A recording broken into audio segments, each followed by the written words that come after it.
நாங்கெல்லாம் சின்ன வயசுல இருக்கும்போது தைச்சு பழகிற போது பாத்தீங்கன்னா பின்னூசி வச்சுதான் பாவாடை நாடாவில் எங்க அம்மாவுக்கு போட்டு கொடுப்போம். ஆனா இப்ப எதுக்கெல்லாம் நம்மளுக்கு வந்து ஒரு ஒரு விஷயங்களை கண்டுபிடிச்சு கொடுக்குறான்னு பாருங்க. இப்ப பாருங்களேன், பிளாஸ்டிக்ல இந்த மாதிரி கண்டுபிடிச்சிருக்கிறாங்க. இதெல்லாம் எனக்கு இதெல்லாம் கடையில பார்க்கவும் ரொம்ப அதிசயமா இருந்துச்சுங்க. முதல் பாக்குற போது பாத்தீங்கன்னா ஒரு மூக்கு இது போட்டுருக்குறாங்க.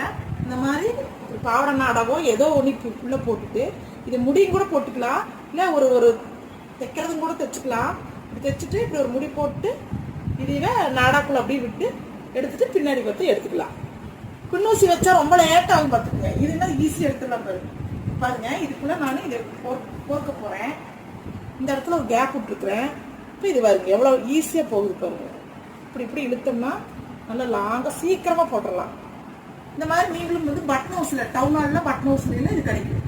பாவாடை நாடா போடுற ஊசின்னு கேட்டிங்கன்னா பிளாஸ்டிக் ஊசின்னு கேளுங்க, சரிங்களா?